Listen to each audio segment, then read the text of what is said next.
Otoritas Bea Cukai Cina menahan masuk chip kecerdasan buatan H200 produksi Nvidia. Pejabat Cina juga memanggil perusahaan teknologi dalam negeri dan meminta mereka tidak membeli H200 kecuali benar-benar diperlukan.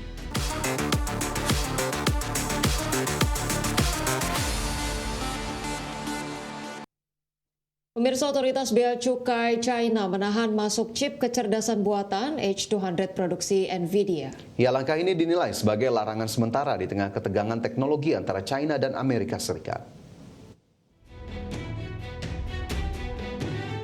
Otoritas Bea Cukai Cina menahan masuk chip kecerdasan buatan H200 produksi Nvidia. Pejabat Cina juga memanggil perusahaan teknologi dalam negeri dan meminta mereka tidak membeli H200 kecuali benar-benar diperlukan. Menurut beberapa sumber menyebut, bahasa yang digunakan pemerintah sangat keras sehingga kebijakan ini pada dasarnya merupakan larangan sementara. Chip H200 merupakan chip AI terkuat kedua Nvidia dan menjadi titik panas dalam hubungan Amerika Serikat-Cina.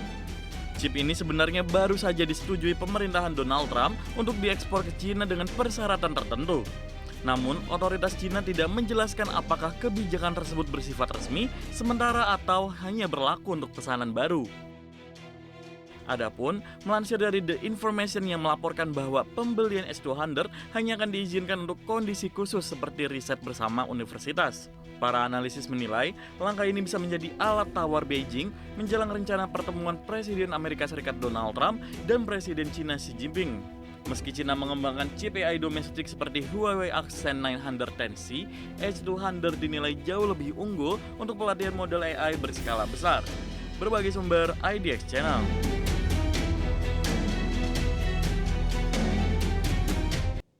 Pemirsa, Amerika Serikat mengizinkan Nvidia untuk mengekspor chip H200 ke China dengan sejumlah persyaratan yang ketat.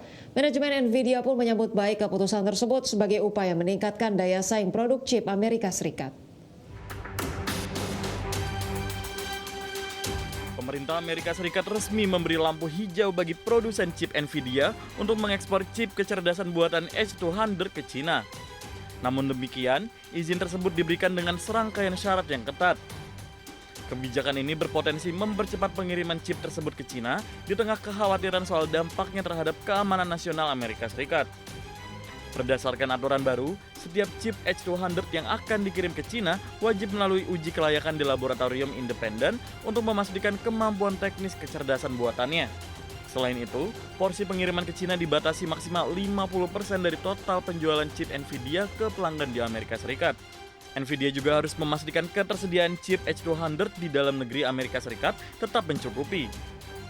Sementara, pembeli dari Cina diwajibkan menunjukkan prosedur keamanan yang memadai dan dilarang menggunakan chip tersebut untuk kepentingan militer. Nvidia menyambut positif keputusan ini. Dalam pernyataannya, manajemen perusahaan menyebut kebijakan Presiden Amerika Serikat Donald Trump sebagai langkah yang mendukung daya saing industri chip Amerika di pasar global. Berbagai sumber IDX Channel. Pemirsa, terima kasih Anda masih bersama kami. Chevron diperkirakan menerima perluasan lisensi operasional di Venezuela dari pemerintah Amerika Serikat dalam waktu dekat. Langkah ini bertujuan meningkatkan produksi serta ekspor minyak mentah Venezuela ke Amerika Serikat. Chevron diperkirakan menerima perluasan lisensi operasional di Venezuela dari pemerintah Amerika Serikat dalam waktu dekat. Menurut beberapa sumber, Chevron disebut menjadi salah satu perusahaan yang berpeluang mendapat persetujuan pemerintah Amerika Serikat untuk kembali berbisnis di Venezuela, di mana sejumlah perusahaan minyak dan penyuling Amerika Serikat tengah mencari akses minyak Venezuela menyusul penangkapan Presiden Nicolas Maduro oleh pasukan Amerika Serikat.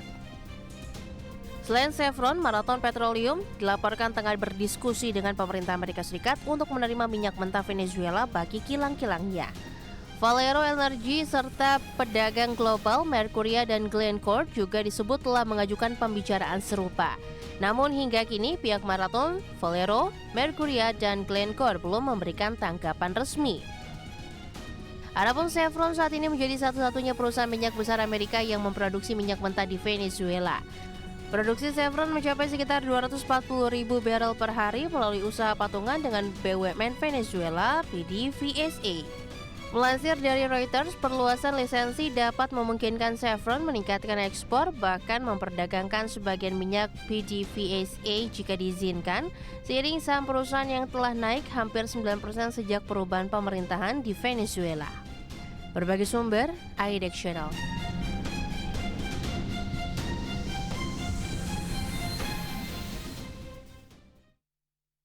Airbnb resmi menunjuk mantan eksekutif Meta Platforms Ahmad Al-Dahle sebagai Chief Technology Officer. Penunjukan ini dilakukan seiring strategi Airbnb memperkuat pemanfaatan kecerdasan buatan dan personalisasi layanan pada 2026.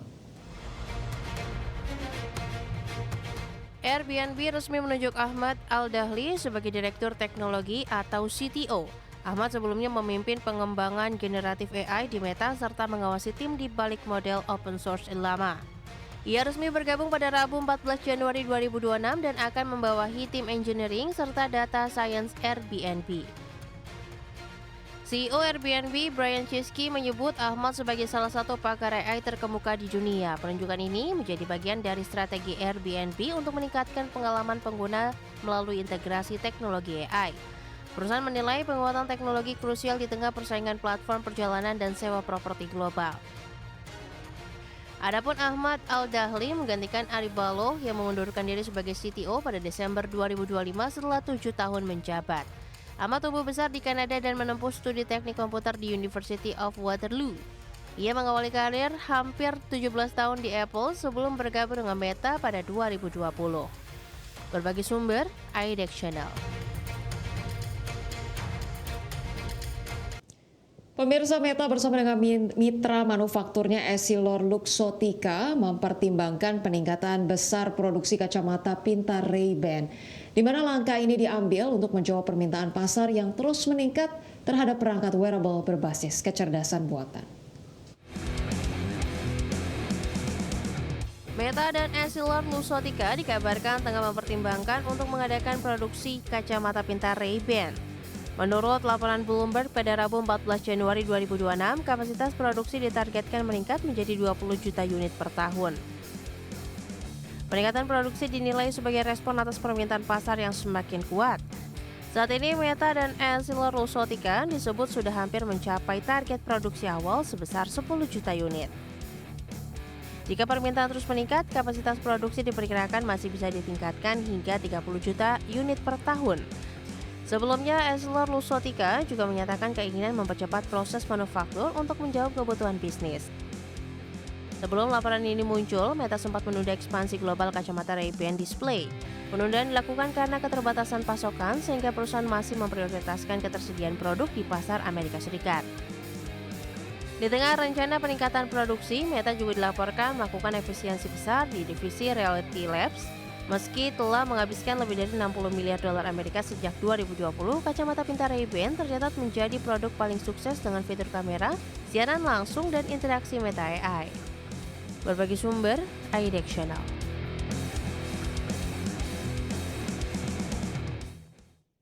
Presiden Nintendo Shuntaro Furukawa menyatakan kenaikan harga RAM global saat ini belum berdampak langsung pada kinerja keuangan perusahaan. Iya, namun Nintendo tetap mengawasi perkembangan biaya komponen di tengah ketidakpastian ekonomi global.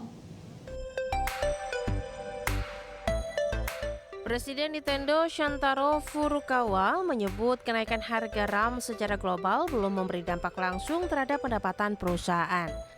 Pernyataan ini disampaikan dalam wawancara yang dilansir PC Make pada Rabu 14 Januari 2026. Furukawa menjelaskan keuntungan bisnis perangkat keras Nintendo sangat bergantung pada pengadaan komponen dan efisiensi produksi massal. Selain harga material, nilai tukar mata uang dan kebijakan tarif juga menjadi faktor penentu.